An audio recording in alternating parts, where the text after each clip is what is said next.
반갑습니다. 예수님에 대한 말씀을 이제 드리려고 하는데요. 되게 예수님은 사랑이다 이렇게 표현들 기독교인들이 많이 하시는데 그런 생각을 해봤어요.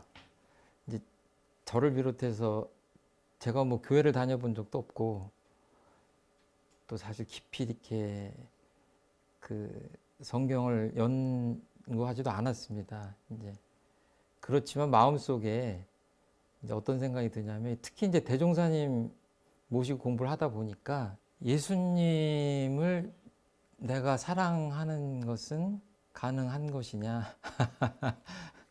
요즘 말로 불륜입니까? 그런 건 아닌 것 같아요.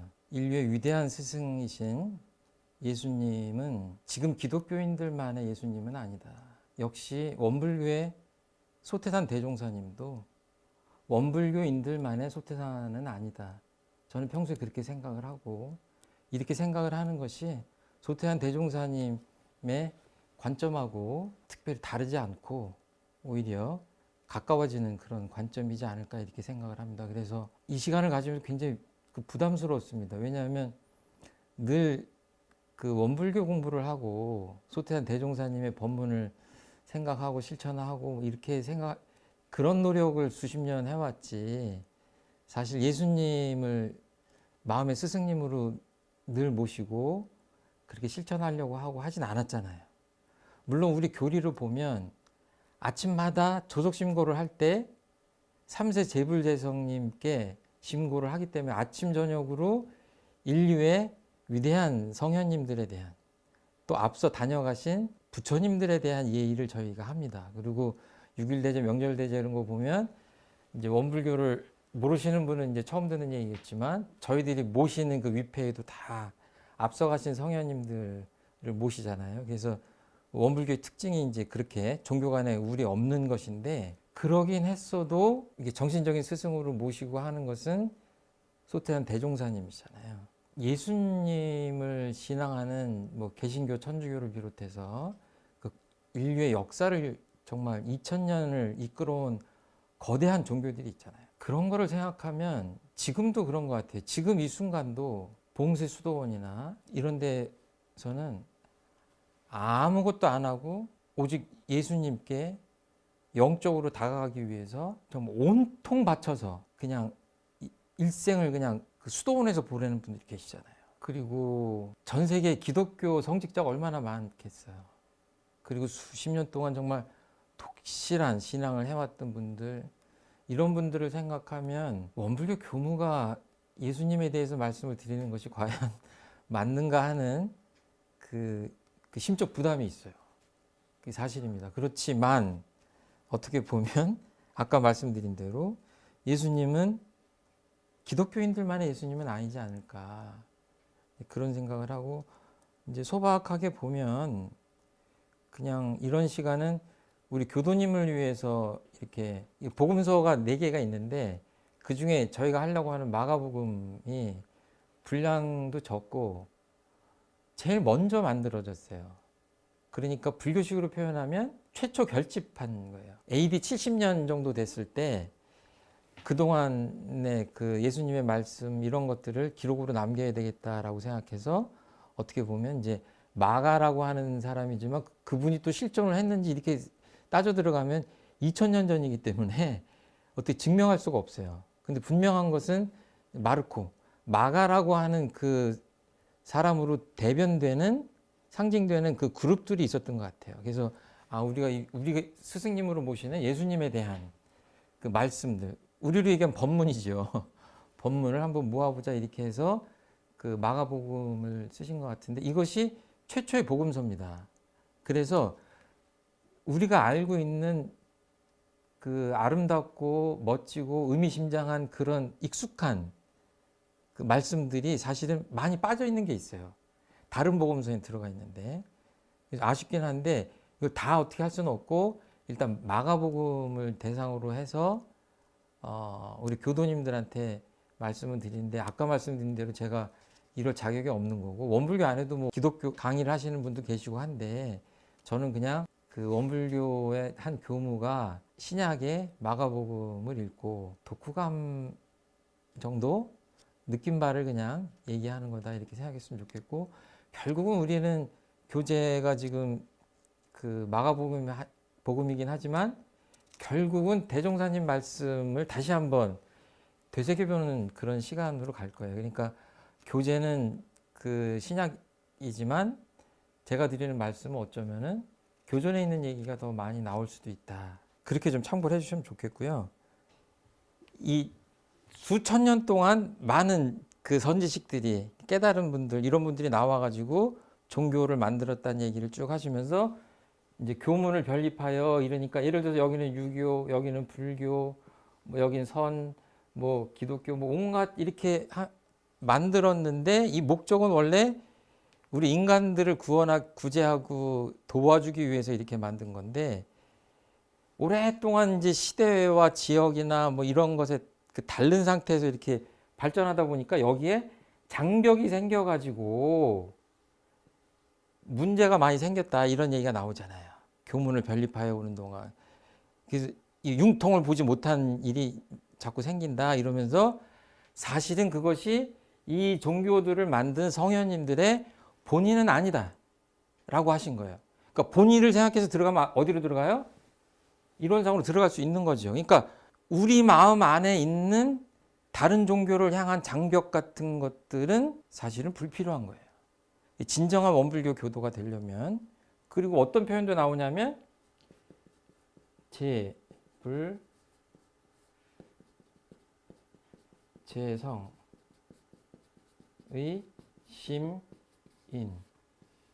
이게 여럿째 자입니다. 여럿째, 모든, 이런 뜻이에요. 모든 부처님들과 모든 성현님들의 이거 도장인자예요. 마음 도장이다. 우리가 신앙하는 이론상을 설명하는 중요한 말 중에 키워드 하나가 제불제성의 시민이에요. 이건 뭐냐면, 어떤 분은 3,000년 전에, 어떤 분은 2,000년 전에, 어떤 분은 최근에 이렇게 태어났을지 몰라도 성현님들이나 부처님들의 가르침, 그 표현은 달라도 그 속으로 들어가면 그 근본되는 뜻은 하나다라고 보는 거예요.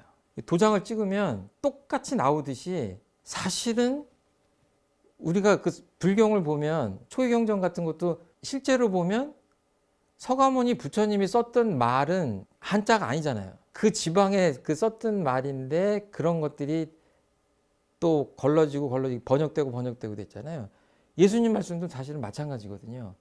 그러니까 그런 것들을 보면 학자들이 이 뭐 아람어에서 뭐 이걸로 넘어가고 뭐 라틴어로 갔다가 막 이렇게 했다, 영어로 왔다, 이거를 다 하려면요 정말 학자들이 할 일이 많은 거죠. 근데 그러면 그 모든 것들을 알아야 우리가 예수님한테 다가가고 부처님한테 다가갈 수 있냐? 저는 그렇게 생각하지 않아요. 그러니까 제가 굉장히 부담스러운 시간을 가지면서도 좀 무식하게 용기를 낼 수 있는 거는 뭐냐면, 전등록이라고 하는 그 표현이 있는데, 촛불이 있잖아요. 촛불이 있으면 이 초에 있는 거를 이 초에다가 불을 이렇게 당기려면 어떻게 해요? 여기다 이렇게 대잖아요. 이렇게 불이 두 개 되잖아요. 그렇죠? 근데 어떨 때는 이렇게 가까이 가면 훅 붙습니다.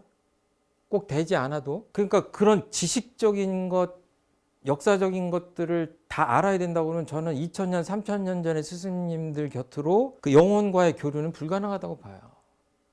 그렇지만 그런 역사적으로 여러 가지 장벽이 있다고 하더라도 아주 근본되는 그 메시지를 마음으로 받아들이면 2000년, 3000년이라는 그 시공간은 뛰어넘을 수도 있다. 그러니까 이렇게 대해야지 불이 붙는 게 아니라 여기 있어도 붙을 수 있다. 그러니까 수많은 선지식이 그런 식으로 깨달음 얻으셨어요. 그리고 지금 우리 곁에 봐도 그 신앙을 새로 입문하고 뭔가 이러는 분들이 그 모든 것들을 학자적 접근을 해서 하는 것이 아니라 아주 쉬운 핵심적인 메시지를 한번 듣고 마음이 그냥 동하고 열리고 해서 신심을 내는 경우들이 더 많죠.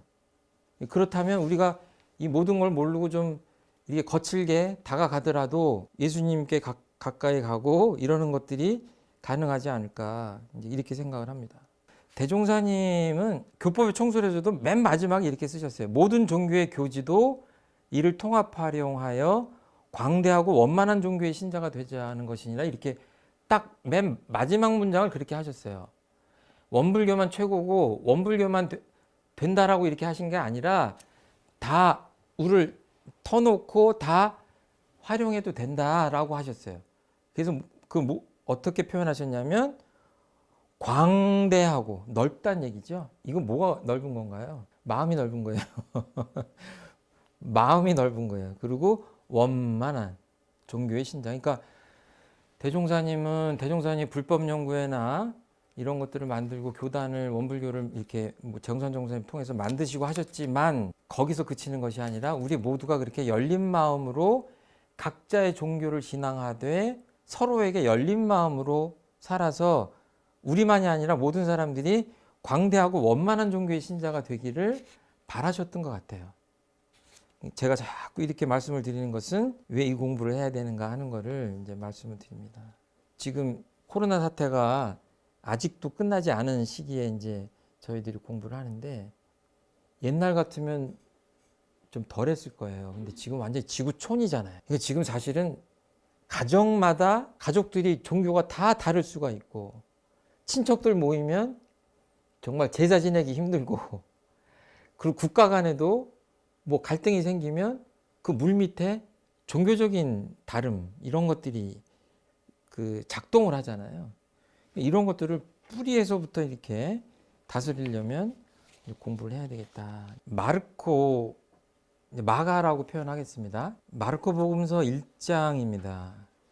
세례자 요한의 선포라는 그 부제가 달렸는데요. 이게 원문에는 없는 거죠. 그리고 저희가 읽는 것은 제가 이제 옛날에 산 성서인데요. 공동 번역이에요. 기독교에는 여러 가지 정말 셀 수 없이 많은 그 번역본들이 있거든요. 그런데 보면 제가 뭐 짧은 지식이지만 이 공동 번역이라고 하는 것은 신교, 구교를 함께 한 거예요. 개신교하고 천주교하고. 그래서 지금도 많은 번역본들이 새롭게 나오고 있고 그러지만 제가 보기에는 그 기독교인이 아닌 사람들이 접근할 때는 공동 번역을 보는 것이 좋지 않겠냐. 아는 목사님한테 여쭤봤더니 옛날에 그랬던 것 같아요. 이 오래된 건데요. 예. 그리고 저는 뭐 여담이지만 교학과에 들어와서 한 2년인가 공부를 하고 어떤 겨울날 어디 갈 데가 없는 거예요. 그때가 이제 크리스마스 이브였는데 사실은 집에서 하도 반대하는 출가를 해가지고 집에도 갈 수가 없고 뭐 갈 데가 별로 없고 그냥 혼자 한두 명이서 기숙사를 지키고 있었어요. 그러니까 지금 여기가 지금 총부잖아요. 조금만 더 가면 기숙사인데 겨울날 어스름한 저녁인데 이제 주변에 교회에서 이제 종소리도 들리고 크리스마스 이브니까 제가 그때 성서를 계속 갖고 다녔거든요. 이거예요. 제가 신약을 펴서 이렇게 읽기 시작하는데 그날 꽤 울었어요. 예수님을 조금 알 것 같아. 아, 예수님이 이렇게 이런 분이시구나. 그러니까 기독교인들의 신앙 체험만은 못했겠지만 제 가슴 안으로 예수님이 이렇게 들어오시는 듯한 느낌이 그때 들었습니다. 그리고 이게 되짚어 보니까 오히려 소태한 대종사님의 교법을 공부를 한 상태에서 신약 성경을 다시 읽었기 때문에 더 이렇게 오픈된 마음으로 이렇게 예수님하고 만날 수 있지 않았을까 이렇게 생각을 합니다. 만났다고 표현하는 건 좀 과장된 것 같고 아무튼 그렇습니다. 제가 이렇게 전문가가 아니지만 이 짧은 시간을 통해서 그야말로 기독교적 표현으로 한다면 예수님과 영적인 교류를 할 수 있는 그런 시간이 되면 참 좋겠다 하는 바람이 있습니다.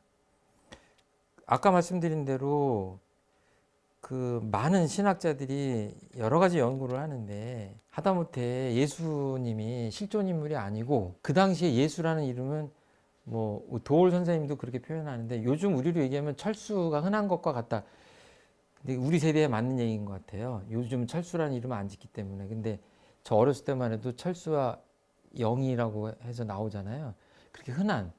그러니까 그 당시에 그 지역에서는 그 지저스라 예수라고 하는 그 이름이 너무 흔한 거예요. 그리고 보면 역사적으로 보면 이렇게 성과 악이 대립하고 또 부활을 하시고 구원을 이렇게 약속하시고 뭐 이런 그 기본적인 그 서사가 있거든요. 근데 그런 것들이 사실은 보면 역사적으로 이미 그 전에 앞선 종교에서도 거의 있었던 그 것들이에요. 그러니까 뭐 예를 들어서 조로아스터교라든지 이런 것들을 보면 아, 이게 기독교 아니냐 이렇게 생각할 정도로 흡사한 교리들이 많아요. 그러니까 예를 들어서 불교 나오기 전에 브라만교가 있었던 것처럼 아무튼 제가 보기에는 그래요. 그러니까 그런 것들에 착안한 어떤 학자들은 예수님조차도 그 실존적인 인물 어떤 한 사람의 인물이 아니라 그런 어떤 그 문화적인 그 역사적인 배경 속에서 그런 가르침들을 집대성 했기 때문에 그 어떤 실존 개인의 실존은 사실은 의미가 없다.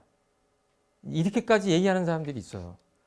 그러니까 뭐 온갖 얘기들이 다 있기 때문에 그런데 저는 그냥 개인적으로 그리고 더 많은 사람들이 그렇게 생각하지 않기 때문에 예수님이라고 하는 그 실존 인물이 나사렛 예수가 계셨다. 그리고 그분이 이 시점에서 이런 말씀들을 하셨다라고 하는 전제 하에 이제 그것을 몇십 년이 흐른 다음에 이렇게 그 뭐 탐문도 하고 기억도 해내고 해서 이렇게 엮으셨겠죠. 이 마가복음은요 가장 전개가 빠른 복음서라고 해요. 군더더기가 없고 굉장히 스피드합니다. 정신 없어요. 여기서 이렇게 하셨다가 이렇게 하시고 여기 가셨다 저기 가시고 그대로 그렇게. 그래서 개신교에서 공부하시는 분들도 그 어떤 이야기를 하면 도올 선생도 그런 얘기를 하는데 곧 이런 표현들이 나와요. 이게 아주 대단히 템포가 빠른 그런 기술 방식을 쓰고 있어요. 첫 번째 제목이 뭐냐면 다른 복음서를 쓰면 예를 들어서 소태한 대종사님이 박혁거세로부터 뭐 누구 거쳐서 이렇게 몇 대 조다 막 이렇게 해가지고 뭐 아브라함이 이 다음 누구를 하고 해서 그 복음서 그렇게 시작하는 복음서 있잖아요. 그걸 왜 하겠어요? 어떻게 보면 그 혈통에 그 뭐랄까 권위를 부여하려고 하는 거잖아요. 근데 마가복음은 한 마디도 없어요. 대뜸 하나님의 아들 예수 그리스도에 관한 복음의 시작이라고 마가복음 전체의 성격을 한 줄로 선언하고 시작합니다. 하나님이 절대자 하나님이 계시고 그분의 적통을 계승한 아들로서의 예수님이 계시고 그리스도라고 하는 것은 그냥 쉽게 넘어갑니다. 메시아라고 하는 말의 다른 말인데 그러니까 온갖 말들이 막 라틴 말도 있고 옛날 말도 있고 막 이렇게 이래서 이제 힘든 거예요. 근데 그 뜻은 기름 부은 자예요. 그러니까 옛날에 보면 그쪽 지방의 왕들한테 쓰는 표현이에요. 기름을 왜 붓냐 이런 것까지 잘 모르겠는데 기름을 몸에다 부은 자라는 뜻인데 그것들은 그 예를 들어서 그 다윗 왕 아주 유명한 그 우리로 따지면 좀 거치게 표현하자면 우리나라로 따지면 그런 거예요. 세종대왕 이런 분들이에요. 예? 그 시절에 그런 분들한테 붙이는 그 기름 부은 자라는 그런 것 같아요. 근데 그거를 이쪽으로 오면 어떻게 되냐면 이분이 구원자라고 하는 거죠. 그러니까 요즘 말로 하면 구세주라고 하는 표현이에요. 기름 부은 자, 메시아 이렇게 여러 가지로 할 수 있지만 그냥 우리가 원불교인들이 쉽게 보자면 그 예수님은 그냥 예수님이 아니라 구세주 예수다라고 하는 거예요. 그리고 복음이라고 하는 건 우리로 얘기하면 하나님의 아들 예수님이 우리를 구원하기 위해서 진리를 전한 소식이에요. 그러니까 불교적 표현으로 하면 법문이에요. 그거를 시작하겠다는 얘기예요. 근데 이 대목에서 재밌는 것은 뭐냐면 원불교로, 그러니까 제가 아까 말씀드린 대로 마가복음을 말씀드리지만 제가 얼마나 알겠어요. 마가복음을 말씀드리지만 결국은 우리 마음 공부를 하고 원불교 사상을 이해하는 걸로 생각한다면 좀 빗대서 그 원불교 이해를 돕는 이야기들도 많이 할 수밖에 없다. 이 하나님이 뭐냐, 뭐 옛날 성경 원문에서는 뭐 엘로힘, 데오스다, 뭐 이런 것들은 다 어떻게 할 수가 없어요. 넘어가야 돼요. 넘어가고 우리로 얘기하자면 이제 동양에서 그 기름 부은 자에 대해서 하나만 그 토를 달고 가자면 이제 원류를 따지면 뭐 장자 이런 쪽에서 오긴 했는데 고루 그 유불선에서 쓰는 표현들이 있어요. 뭐가 있냐면 내성 외왕 이런 표현이 있어요. 그러니까 안으로는 성인이에요. 성현이에요. 바깥으로는 왕이에요. 그러니까 우리로 얘기하면 그 공부 잘하는 사람이 일도 잘하는 거예요. 그러니까 안으로 내면적으로 성현의 위에 올라가신 분은 바깥으로 정치를 하시라고 해도 어때요? 성군이 되는 거예요. 그래서 동양에서의 이상적인 그 인격상은 뭐예요? 내성 외왕이에요. 이분은 어마어마하게 큰 일을 시켜도 왕 노릇을 잘 하셔요. 그리고 내면적으로도 완벽해요. 그러니까 지금 이게 뭐냐면 그리스도라는 의미 안에 이 두 가지가 다 있는 거죠. 그러니까 이쪽으로 가면 다윗 왕과 같은 위대한 왕을 그 계승하는 의미가 있고 이쪽에서는 하나님의 아들이라고 하는 하나님의 아들이라고 하는 그 정신적인 면이 두 가지가 같이 되어서 그리스도라고 하는 의미가 있는데 이게 나중에 보면 이것 때문에 예수님이 돌아가셔요. 그냥 이렇게 훌륭한 게 아니라 하나님의 아들이라고 해버리니까 뭐예요?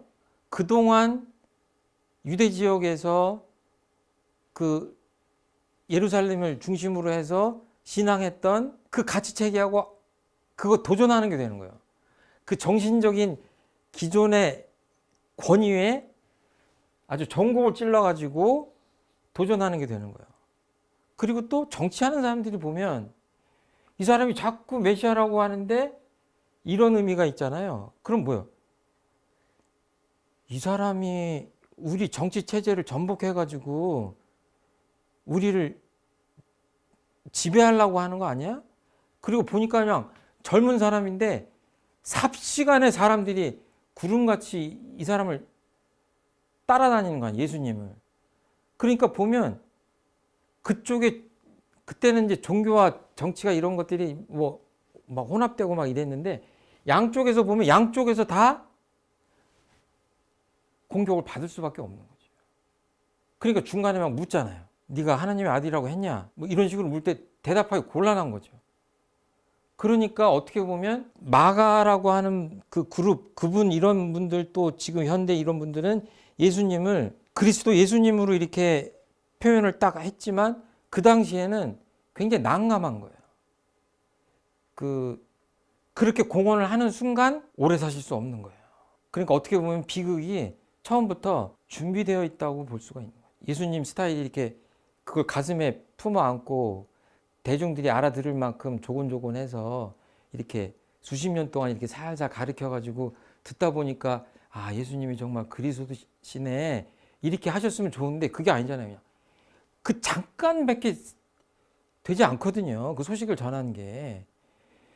그 정확히 제가 찾아봐야 되겠네요. 그냥 너무 단기간이에요. 근데 그냥 폭포수처럼 그냥 쏟아 붓는 거 아니에요. 그러니까 그걸 받아들인 사람들이 정신계를 이끌었던 그 종교계 이런 사람들도 인정할 수가 없고 이쪽 그 정치를 담당했던 사람들도 기존 정치 체계도 이 사람을 받아들일 수가 없는 거예요. 위태로운 거예요.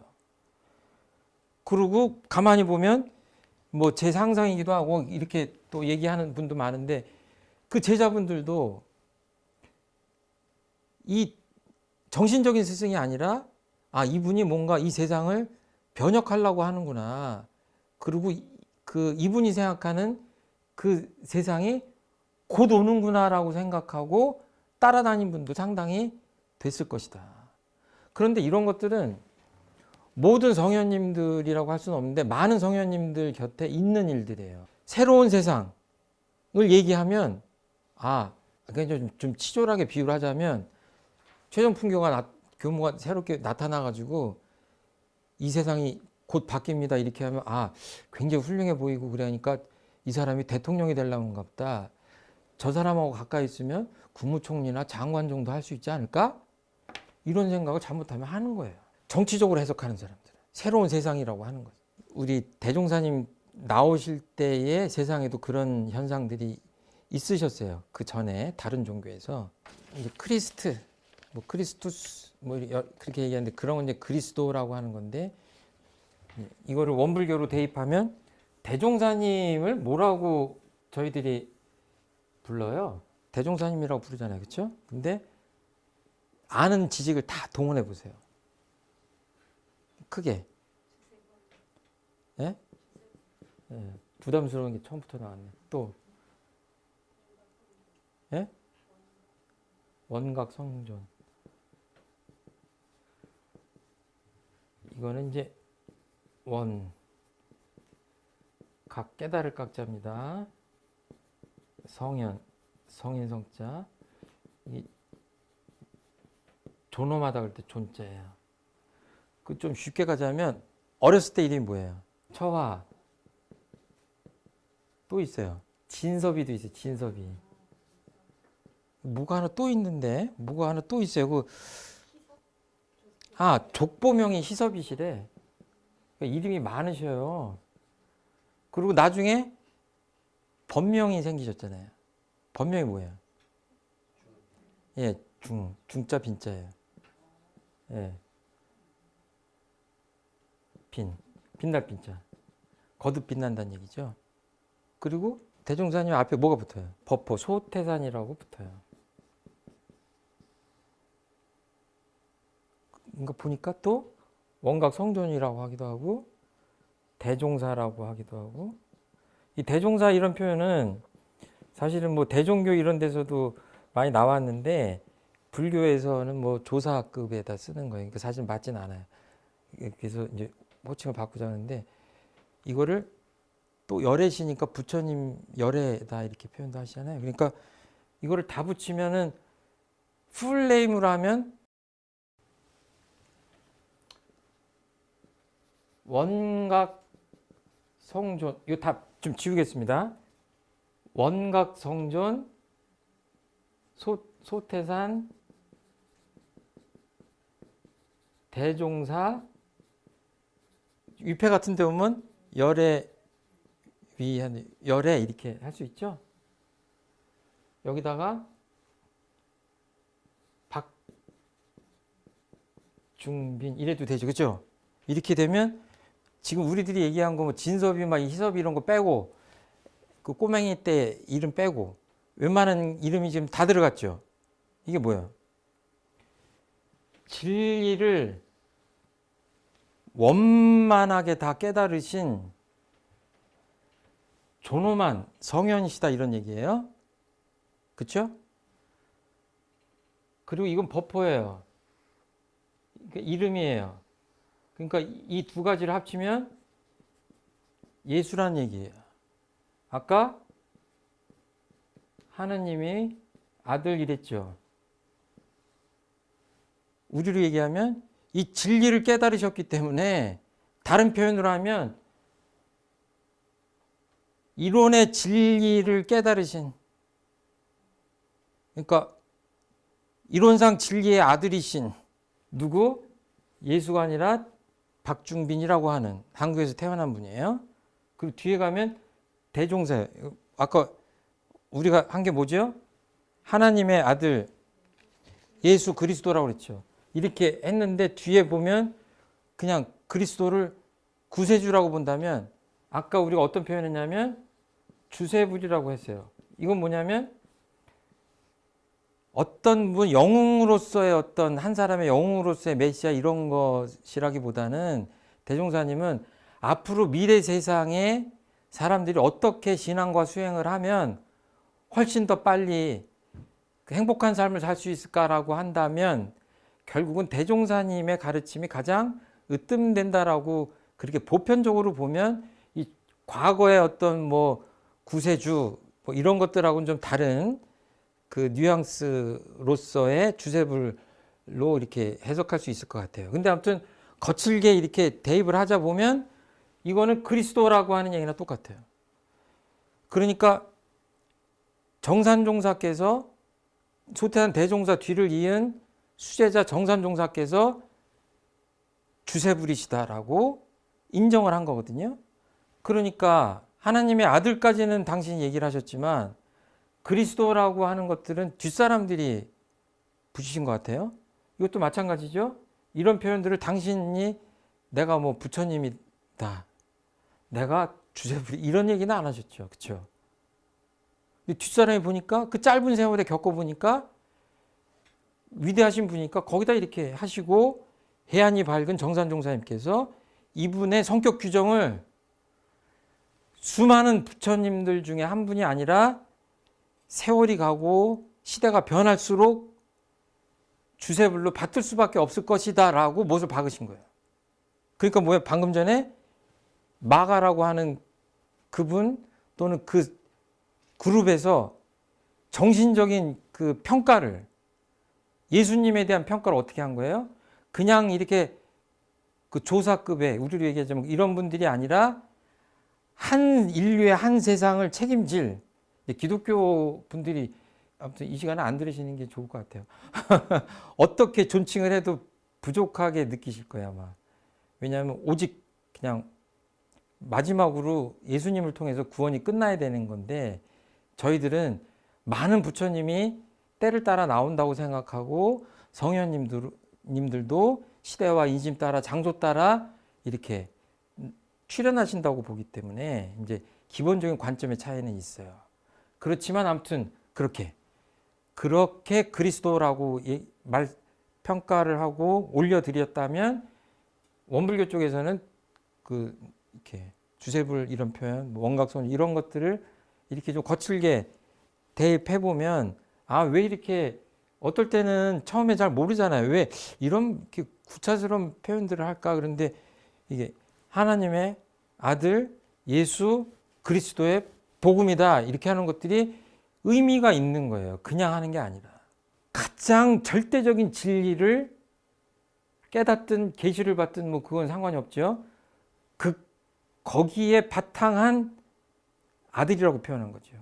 예수님이고 그 예수님은 구세주시고 그 예수님의 핵심 가르침을 전하려고 한다. 이런 게 첫 번째 문장이에요. 그러면 하나님은 어디 계셔요? 사과를 한 번도 못 본 사람한테, 보지도 못하고 먹지도 못한 사람한테 사과를 설명해요. 그랬더니 이제 엄마가 아이한테 사과를 설명했더니 아이가 알았다고, 그만하라고. 안 거예요? 모른 거예요? 그 아이는. 몰랐다고 하기도 그러잖아요. 지금 엄마한테 아이 애플에 대한 얘기를 1시간을 들었는데 1시간도 안 들은 아이하고 비교하면 모른다고 할 수도 없잖아요. 그런데 먹어보고 요리도 해보고 이런 경험으로 보면 뭐예요? 안다고 하기가 좀 그렇잖아요. 제가 뭐 가끔 얘기하지만 최종품 교무는 그 사과를 사서 먹어는 많이 봤어요. 여태까지.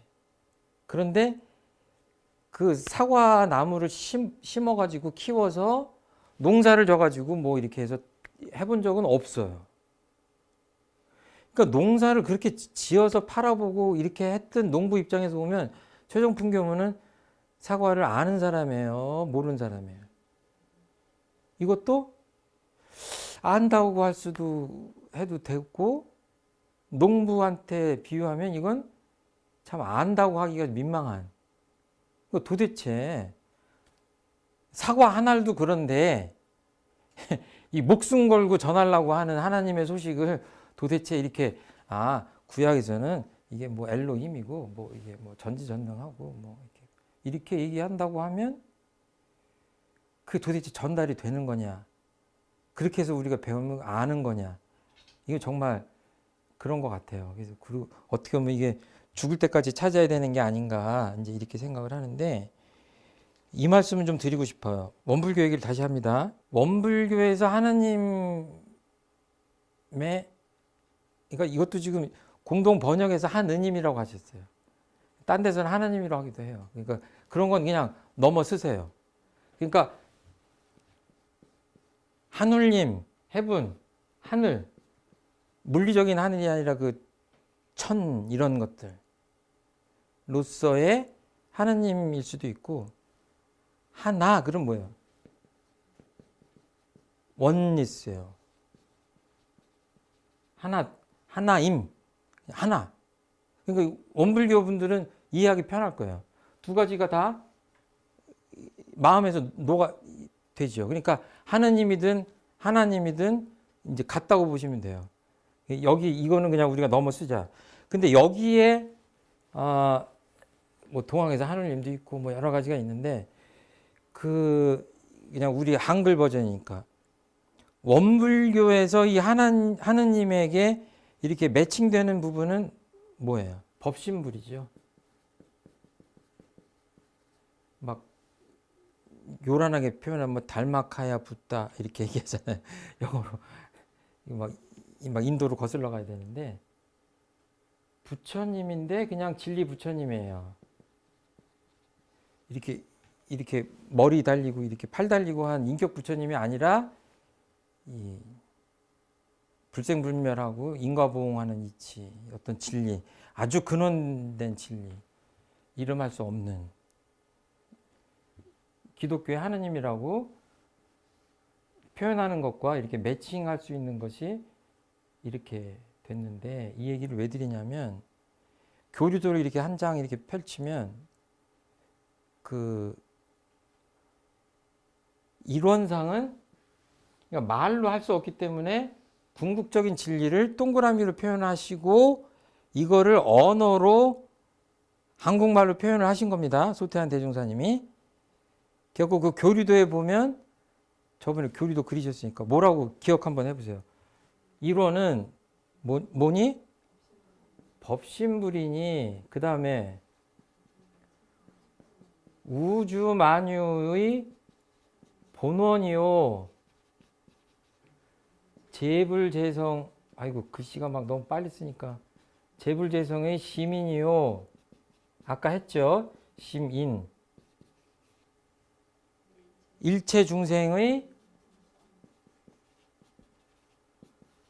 본성이다라고 강론을 달아놨어요. 오늘은 이것만 해도 될 것 같아요. 결국은 원불교에 있는 사람이 원불교를 그래도 더 많이 공부한 사람이 하는 이야기라 아무리 예수님 얘기를 해도 결국 원불교 얘기로 갈 수밖에 없어요. 하나님이 어디 계시냐 원불교식으로 표현을 하자면 설명하자면 그렇게 우리가 만지고 알아차리기 힘든 진리가 궁극적 진리가 어딨냐 같은 말이죠. 그랬을 때 그 교리도 첫 장에서 이 교전 첫 장에서 첫 장은 아니죠. 이론상 다음에서 몇 장 넘기면 교리도가 나오는데 거기서 이렇게 딱 표현을 하신 거예요. 어디서 찾느냐? 법신불이니까지는 동호반복이라고 해도 됩니다. 그 다음에 뭐예요? 우주만유의 본원이요. 그래 뭔가 우주만유가 나타나는 그 근본된 그 어떤 본원자리예요.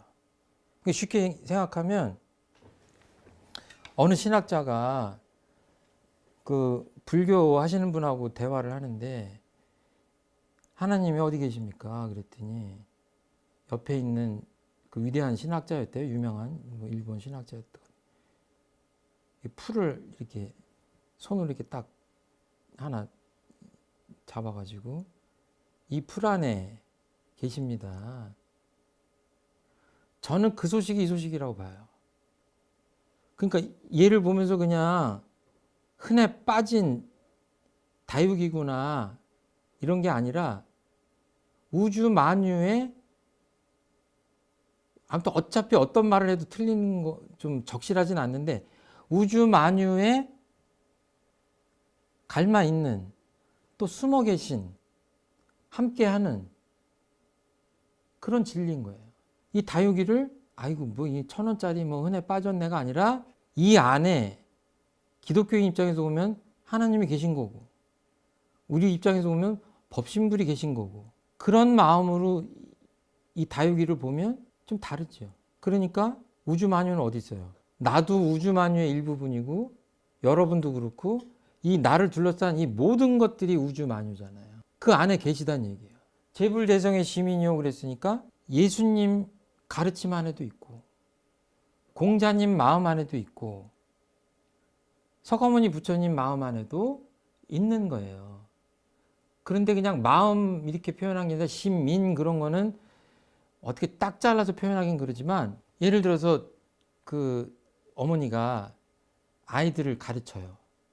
그러면 어떨 땐 야단쳤다가 꿀밤도 줬다가 맛있는 것도 줬다가 틀렸다고 했다가 맞았다고 했다가 다 다르잖아요. 상황마다 다 달라요. 그런데 우리 엄마는 나한테 맨날 뭐라고 해 이러고 하는데, 엄마 입장에서 보면 뭐예요? 한 마음이에요. 그냥 아이가 잘 되길 바라고 아이를 사랑하는 마음이에요. 그러니까 공자님은 인을 얘기하고 다른 분은 자비를 얘기하고 예수님은 사랑을 얘기하고 하니까 그 중생들 입장에서 마음이 열리지 않은 사람은 다 다른 메시지다? 그럼 아까 엄마를 오해하는 아이와 같은 거죠. 그러니까 그 시민자리에서 보면 그것이 어떤 언어적 표현으로 가든지 간에 그 속에 깊이 있는 것들은 같은 것이다라고, 거기서 그리고 그것이 결국은 하느님이라고 하든 이론상이라고 하든 그 궁극적 진리를 표현한 것이라고 볼 줄 알아야 성현님들이나 종교 간의 우를 넘어서서 마음이 통하는 세계로 가겠죠. 그 진리를 발견할 수 있겠죠. 그리고 이제 다 해서 맨 끝에 가면 일체중생의 본성이에요. 그럼 쉽게 얘기하면 우리 모든 사람들의 그냥 마음이다 이러면 좋았을 텐데 본성이다 그랬잖아요. 왜 그랬을까요? 성현님들은 마음이라고 표현해도 돼요. 왜냐하면 온갖 마음을 내도 진리에 어긋나지 않는 마음을 내요. 근데 중생들은 뭐예요? 참 마음이 아니라 그냥 겉에 떠돌아다니는 그 잘못된 삐뚤어진 마음, 탐진치에 물든 마음을 내기 때문에 그것도 진리의 한 모습이긴 하지만, 이론상 진리의 그 참모습을 보려면 그 깊은 마음에서 찾아라라고 하신 게 아닐까 이렇게 생각하는 거예요. 그냥 원불교적으로 이 대목을 표현하자면 하나님은 어디 계시냐? 이 눈 뜨면 보이는 이 우주 만유 안에 하나도 빠짐없이 어떤 존재 안에도 다 계시고, 모든 부처님들과 성현님들의 그 마음에도 계시고 또 우리들 마음에도 계시다. 그러니까 우리가 마음을 가라앉힌다고 좌선을 하고 명상을 하고 그러면 하나님을 만나는 길이 아니냐. 기독교 공부를 하시면서도 그렇게 접근하시는 분들이 많죠. 그리고 퀘이커 이런 교도들, 그런 쪽은 뭐예요? 같은 기독교지만 명상 같은 것들을 통해서 하나님을 만나려고 하죠.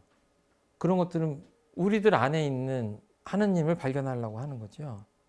그래서 하나님이 첫날 이렇게 구약 성경을 보면 첫 대목이 그렇잖아요. 첫날 이렇게 하시고 보시니 참 좋더라. 둘째 날 또 이렇게 창조하시고 보시니 참 좋더라. 진리의 모습대로 어떻게 보면 우리가 피조된 거죠. 그러니까 그 안에 우리가